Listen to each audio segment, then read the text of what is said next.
been a wild month, especially with the fiasco that is the Nintendo Switch 2.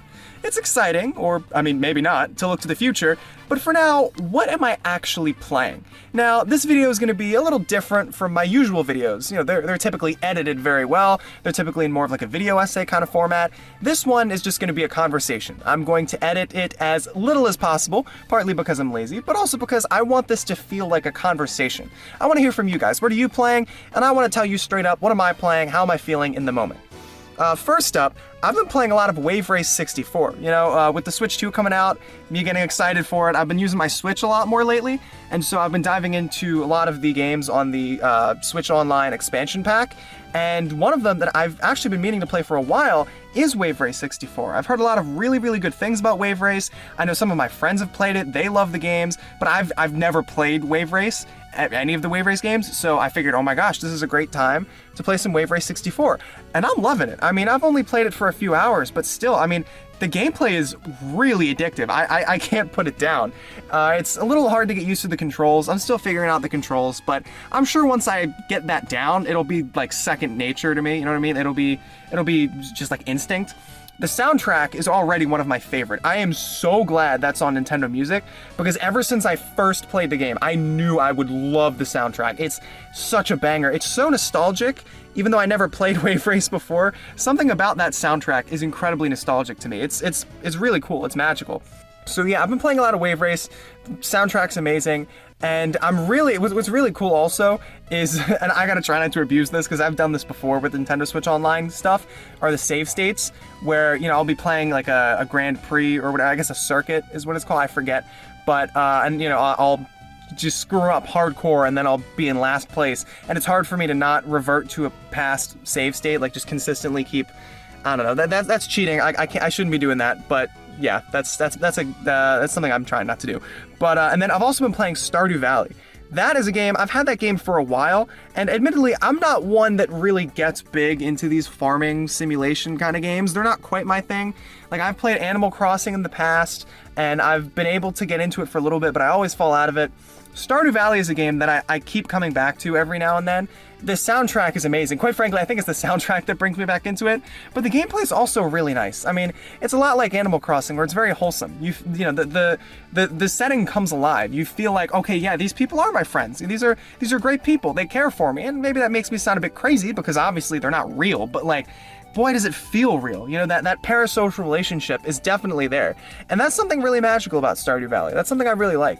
The art style is beautiful. I really like the pixelated art style it's got going for it. I think that adds a lot to it. And one thing I really like about Stardew Valley compared to a game like Animal Crossing is that in Stardew Valley, you can play multiple days in one real life day. You know, like in Animal Crossing, you have to wait real days in real life before you can do something else. So naturally, like that was a big turnoff for me, because it's like, well, now I have to wait until tomorrow. I really feel motivated to play it today, but then I have to wait until tomorrow. And what if I can't play tomorrow? What if I'm busy? So that's been annoying. But with Stardew Valley, I can just play multiple days in one go. So you know what I mean? It's a lot of fun. And also, I love how there's so much to do in Stardew Valley.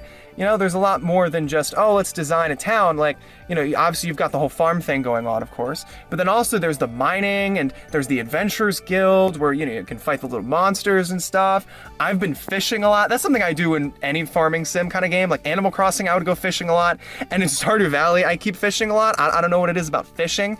I've rarely ever done it in real life, but boy, is it fun to do in video games. So that's something I've been doing a lot. And once again, I've just been soaking in the chill vibes of Stardew Valley. That's something I really like about it. You know, I've been very busy lately, so it's been nice to be able to, after a long, hard day, just unwind and play some Stardew Valley and just decompress. I mean, I genuinely can't think of a better stress relief kind of game. So if any of you guys need that, I highly recommend Stardew Valley.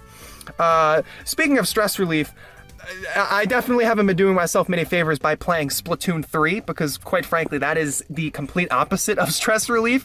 Holy crap, I am terrible at that game. I will be the first to admit, I suck eggs at Splatoon 3. I'm really bad. But also, I'll admit my teammates, I mean, you know, everybody says it. Everybody says, oh, it's my teammates. But, like, I swear my teammates are brain dead sometimes. They have the IQ of a rock. But for the most part, you know, it's definitely a me thing. But I've still been able to have fun, even though I lose most of my rounds. It's still a lot of fun. Salmon Run is very addictive. I really like Salmon Run. That's always a good time. And then even in like regular Turf War, that's a lot of fun. I was playing the Splatfest not too long ago. That was a lot of fun. I usually avoid ranked because I get whooped on first of all. But then also, I don't know, like I guess this makes me a filthy casual for Splatoon. But like, you know, the ranked modes are fun. The ranked game modes are fun, but I just like Turf War way more, in my opinion. I don't know. Turf War is my thing. That's my thing for sure. But yeah, I'm playing a lot of Splatoon 3 lately. I already have a ton of hours in Splatoon 3, but it's a game that I come back to every now and then. Like every few months, I dive back into it. The Splatfests definitely help. That was something I missed with Splatoon 2, how they kind of just fell off of the Splatfests at a certain point. Like that was what kept me going back to the game, so I stopped playing the game. But I'm glad that with Splatoon 3, it's been getting a lot more support, so that's nice. A game that I literally just started the night before recording this video is Until Dawn. That game has a movie coming out soon, and even though the movie, at least from what I've heard, has different characters and it's a different location and everything, basically a different story, it's really only Until Dawn in name, I still figured, okay, you know what, if I end up seeing the movie, I probably want to play the game first. So I'm playing the game right now. I've heard it's not very long. I heard it takes like, I don't know, I think like 10 hours to beat, so hopefully I'll be able to finish it soon. But, you know, I like it so far. I haven't played too much. I only played like an hour of it because I didn't have too much time last night. But it's pretty good. The premise of it is very interesting, I think, you know, trying to make it Until Dawn. The characters all have a very interesting relationship with each other, relationships, I guess, so that'll definitely be fun. And also the butterfly effect aspect of it is pretty cool.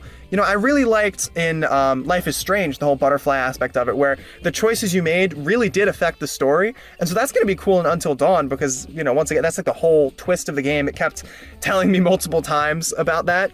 The therapist in the game already freaks me out, but also something that caught me off guard is that the cast is actually like star-studded. I didn't realize that they had like big name actors and actresses in Until Dawn. Like I saw Rami Malek and I was like, holy crap, I actually know that guy. Like that's wild.